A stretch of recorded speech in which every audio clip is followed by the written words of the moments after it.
एक गांव में एक बहुत समझदार और संस्कारी औरत थी।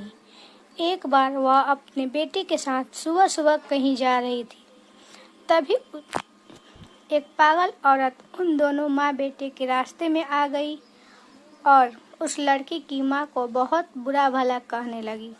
इस पागल औरत ने लड़की की माँ को बहुत सारे अपशब्द कहे, लेकिन फिर भी उस औरत की बातों का माँ पर कोई असर नहीं हुआ और वह मुस्कुराते हुए आगे बढ़ गई। जब उस पागल औरत ने देखा कि इस औरत पर तो उसकी बातों का कोई असर ही नहीं हो रहा है, तो वह और भी गुस्सा हो गई और उसने सोचा कि मैं और ज़्यादा बुरा बोलती हूँ।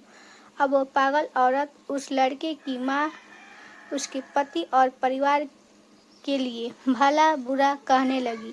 लड़के की माँ फिर भी बिना कुछ बोले आगे बढ़ते रही। काफ़ी देर भला बुरा कहने के बाद भी जब सामने से कोई प्रतिक्रिया नहीं आई, तो पागल औरत थक कर लड़के की माँ के रास्ते से हट गई और दूसरे रास्ते पर चली गई। और औरत के जाते ही बेटे ने अपनी माँ से पूछा कि माँ, उस औरत ने आपको इतना बुरा भला कहा, पिताजी और घर के अन्य लोगों तक के लिए बुरी बातें कही, अपने उस दुख की बातों का कोई जवाब क्यों नहीं दिया? वो औरत कुछ भी जो मन में आया बोलती रही और आप मुस्कुराते रही। क्या आपको उसकी बातों से ज़रा भी कष्ट नहीं हुआ?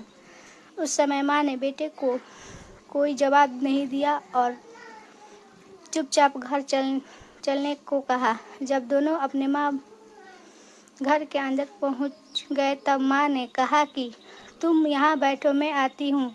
कुछ देर बाद माँ अपने कमरे में कुछ मैले कपड़े लाई और बेटे को बोली कि यह लो, तुम अपने कपड़े उतार कर ये कपड़े पहन लो। इस पर बेटे ने कहा कि ये कपड़े तो बहुत ही गंदे हो रहे हैं और इनमें से तो तेज दुर्गंध आ रही है। बेटे ने उस मैल कपड़ों को हाथ में लेते ही उन्हें दूर फेंक दिया। अब माँ ने बेटे को समझाया कि जब कोई तुमसे बिना मतलब उलझता है और भला बुरा कहता है, तब उसके मैले शब्दों का असर क्या तुम्हें अपने साफ सुथरे मन पर होने चाहिए। ऐसे समय में गुस्सा होकर अपना साफ सुथरा मन क्यों खराब करना चाहिए। आप सभी को मेरी वीडियो पसंद है तो और लाइक और सब्सक्राइब और शेयर करना ना भूलें।